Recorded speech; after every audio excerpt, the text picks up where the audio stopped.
basically, everything I said up to now seems to indicate that a lot of, at least some of the things that we associate with Chassidus, some of the doctrines, some of the tendencies and thought that we associate with Chassidus are really well rooted in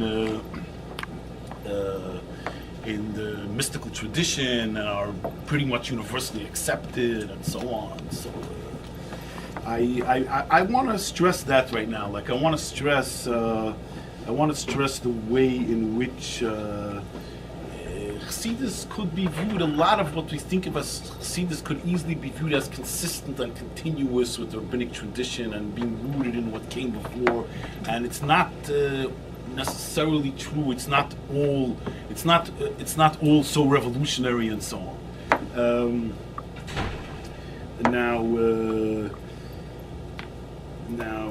I'm sure it's been discussed here before and so on that one of the things that's striking about Chassidus is that there's a lot of discussion about sin that seems interesting because although, as Eli mentioned a number of times, sin is sin.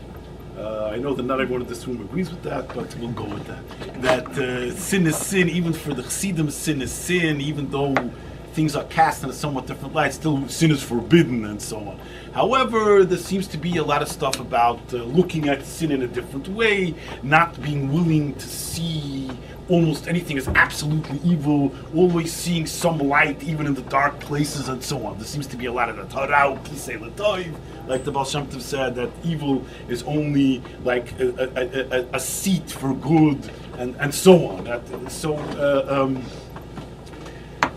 There's quite a bit of Chassidic Torah that works those themes, looking at sin in a somewhat different way, looking at sin in such a way that we can still find some redemptive aspect to the whole business.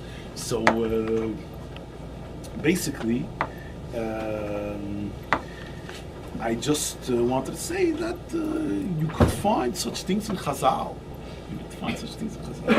The Gemara says, there was the story of Pesach Micha, which is related in Yeshua, that when the people came into Eretz Yisrael in the first conquest with Yeshua, Yericho, everything was supposed to be chedim, and the people weren't supposed to derive any benefit from the conquest of Jericho. But there were some people who violated that, and they developed a cult there in Yericho. This man Micha developed a cult in Yericho where they set up an idol and they worshipped it for a long time. And they were considered bad guys, and that was Pesel Micha, Micha's idol. Where's the Gemara? We're in bad shape.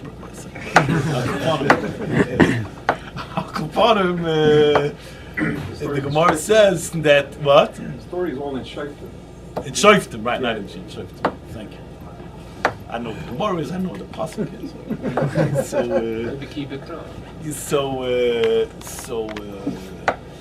So the Gemara says that one time over there by Pesel Micha, so they were burning keteros. They were burning incense for the idol. The smoke that they were burning, they were worshiping the idol, and the smoke that they were burning, the smoke from the incense that they were burning for the idol was rising heavenward. And on its way up to heaven, it somehow got mixed up with the smoke from the incense, the ketores that they were burning in the Mishkan and the tabernacle and in God's house. And it got mixed up together, and it came up to heaven. It came up to the gates of heaven. So it says that the Malachim, the angels, sought to hold it back because look, this smoke it arises from incense of Avodah Zarah, from incense it's idolatry, incense that was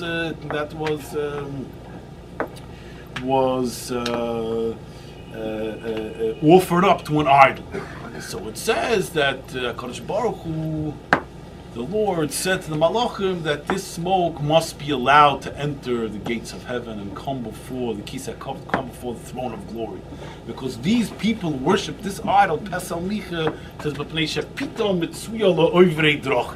because their bread is given out to the wayfarers. that people go by on the way, and these people, when they're not busy worshiping the idol, they give bread to people who go by. So because they give bread to people who go by, they have a schus, they have a merit that the smoke from the incense which they offer up, which they burn for avodah zarah, for idolatry, that should come up before the Kisei HaKorban, and it somehow could be considered like a korban, like an offering before God. That's a Gemara.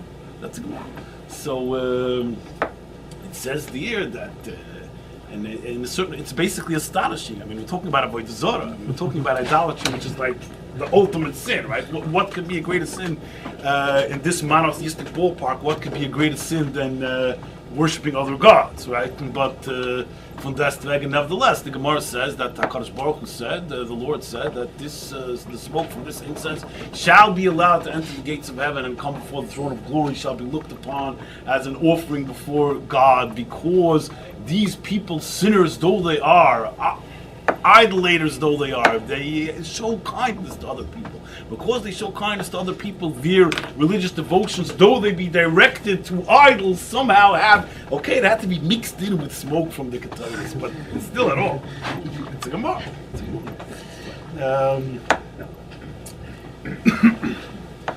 So, I think that's a Gemara.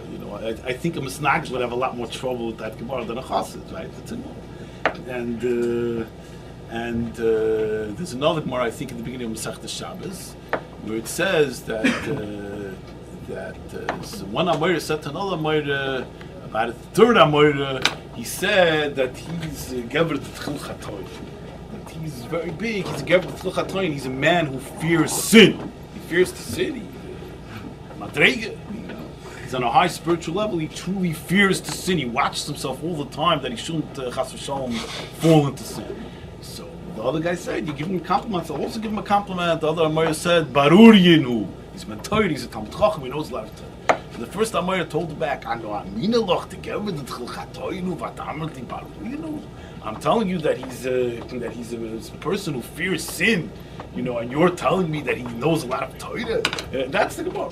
So the point of the Gemara is obviously that it's being put down that the level of fearing sin is